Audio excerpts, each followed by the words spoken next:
2 दिन पहले रायबरेली में केंद्रीय योजनाओं की समीक्षा करने के लिए दिशा की बैठक हुई। उस दिशा की बैठक की अध्यक्षता राहुल गांधी ने किया। उस बैठक में उत्तर प्रदेश सरकार के मंत्री दिनेश सिंह भी मौजूद थे। राहुल गांधी ने केंद्रीय योजनाओं के साथ साथ महिला सुरक्षा और अधिकारियों की नियुक्ति पर जांच को लेकर के सवाल उठाया।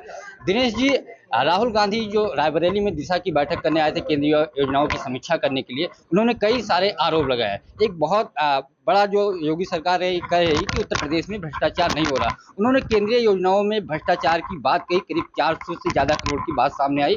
डीएम ने कमेटी भी जांच के लिए गठित कर दी। क्या लगता है कि केंद्रीय योजनाओं में भ्रष्टाचार हुआ है? मुझे नहीं पता चल रहा है कि आपका सवाल कहां से आया जिसमें आपने कहा कि कोई जांच कमेटी गठित हो गई है। आप भी राहुल गांधी की तरह गुमराह मत होइए।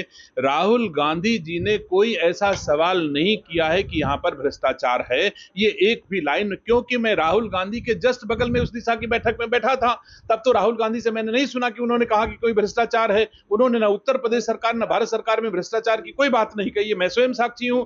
और अगर आप ये कहते हैं तो मैं कहता हूं, भारत की सरकार और उत्तर प्रदेश सरकार सबका साथ सबका विकास के साथ ईमानदारी के साथ सेवा कर रही है। इसका परिणाम है कि तीसरी बार देश में भारत में भारतीय जनता पार्टी की सरकार है, उत्तर प्रदेश में दूसरी बार। राहुल गांधी ने अधिकारियों की जांच को लेकर के सवाल उठाया कि जो रायबरेली में नियुक्ति हुई है वो कुछ ही लोग कुछ जातियों तक सीमित है और जिस तरीके की चीजें हैं। राहुल गांधी ने यह सवाल जरूर उठाया कि इस दिशा की बैठक में मैंने परिचय प्राप्त किया। यह भी असत्य है। कभी भी राहुल गांधी ने किसी से परिचय नहीं प्राप्त किया। रायबरेली के जिलाधिकारी ने कहा अधिकारियों से कि आप अपना परिचय दे दिए, लेकिन राहुल गांधी जैसे व्यक्तित्व अथवा संवैधानिक पद पर बैठा हुआ व्यक्ति यहां से निकल करके दिशा की बैठक में गुजरात में जाए और झूठ बोल के चला आवे कि मैंने लोगों से परिचय प्राप्त किया जिसमें दलितों और पिछड़ों की संख्या ना के बराबर थी, तो ये बहुत दुखद है, क्योंकि राहुल गांधी ने किसी से परिचय प्राप्त नहीं किया है, किसी से पूछा नहीं है। डीएम ने कहा था। और मुझे दुख इस बात का है कि जिस बैठक में राहुल गांधी जी गए थे उसमें हमारे रायबरेली के आसपास के जितने भी जिलों में जातियां रहती हैं लगभग हर समाज का प्रतिनिधित्व वहां पर था।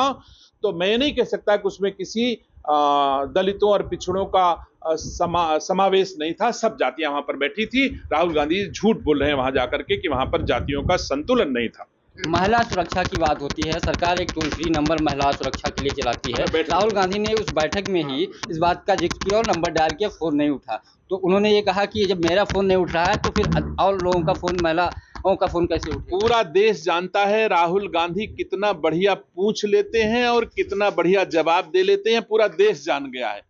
मैं भी दिशा की बैठक में जान गया कि राहुल गांधी से बढ़िया हमारे रायबरेली के प्रधान सवाल पूछ लेते हैं और जनता के हित में सही दिशा में बैठक को ले जा सकते हैं। तो राहुल गांधी जी क्या पूछते हैं अब पूरा देश जान गया है और आपको समझना चाहिए। महिला सुरक्षा पे नंबर डायल किया ना राहुल गांधी, फोन नहीं उठा। मैं कहता हूं किसी का भी फोन डायल करो, हो सकता है कोई आदमी 1-2 मिनट के लिए किसी असहज स्थिति में हो, फोन ना उठा होगा, हो सकता है पलट के फोन आया हो। ये तो राहुल गांधी ने नहीं बताया। तो ऐसा जरूरी नहीं कि फोन तुरंत उठे, उठना चाहिए। मैं इससे कोई बात नहीं कहता हूं। और अगर फोन नहीं उठा तो जांच करा करके जो दोषी होगा उसका कार्रवाई करेंगे। इसमें झूठ बोलने की क्या जरूरत थी राहुल गांधी जी? ये तो टोल फ्री नंबर है तो फोन तो उठना चाहिए, कोई व्यक्तिगत नंबर नहीं है। धन्यवाद। तो ये थे दिनेश प्रताप सिंह, जिनका कहना है कि अगर फोन नहीं उठा महिला सुरक्षा को लेकर के तो उसकी जांच की जाएगी, जो भी चीजें निकल के आएगी उससे कार्रवाई किया जाएगा। पंकज चतुर्वेदी, TV9, लखनऊ।